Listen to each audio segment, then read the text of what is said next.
తెలంగాణ ప్రభుత్వ పథకాల లబ్ధి పొందడంలో రేషన్ కార్డులు కీలకం కావడంతో ఎంతో మంది ప్రజలు కొత్త రేషన్ కార్డుల కోసం ఎదురుచూస్తున్నారు. ఇప్పటికే దరఖాస్తులు సైతం తీసుకున్నారు.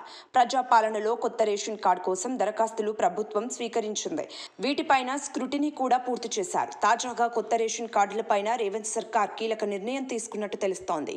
రేషన్ కార్డుల రూపం కూడా మార్చాలని నిర్ణయించినట్లు తెలుస్తోంది. పాత వాటి స్థానంలో కొత్తవి జారీ చేయాలని నిర్ణయానికి వచ్చినట్టు సమాచారం. లోక్సభ ఎన్నికల కోడ్ పూర్తయిన వెంటనే ఇందుకు సంబంధించిన కసరత్తును వేగవంతం చేయనున్నారు.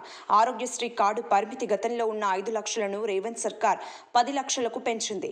ఈ నేపథ్యంలో పాత ఆరోగ్యశ్రీ కార్డుల స్థానంలో కొత్తవి ఇవ్వాలని ప్రభుత్వం నిర్ణయించినట్లు తెలుస్తోంది. రాష్ట్ర వ్యాప్తంగా దాదాపు 90 లక్షల ఆహార భద్రత కార్డులు ఉన్నాయి. ఉమ్మడి రాష్ట్రంలో రేషన్ కార్డు చిన్న పుస్తకం తరహాలో పంపిణీ చేశారు. ఇప్పుడు వీటిని మార్చాలని ప్రభుత్వం సూచనాప్రాయంగా నిర్ణయించింది.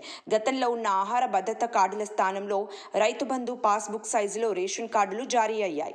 ముందు వైపు కుటుంబ సభ్యుల గ్రూప్ ఫోటో, కింద కుటుంబ సభ్యుల వివరాలు ఉంటే వెనుక వైపు చిరునామా, ఇతర వివరాలు ఉండేవి.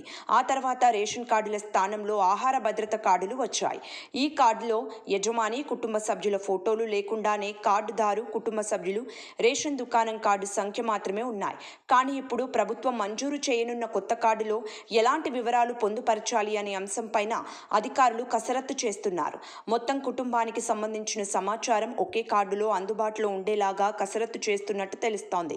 ప్రజాపాలన ద్వారా స్వీకరించిన దరఖాస్తుల్లో ఎక్కువ సంఖ్యలో కొత్త రేషన్ కార్డుల కోసమే అభ్యర్థనలు వచ్చాయి. దీంతో కోడ్ పూర్తయిన వెంటనే వీటిపై నిర్ణయం తీసుకోనున్నట్టు తెలుస్తోంది.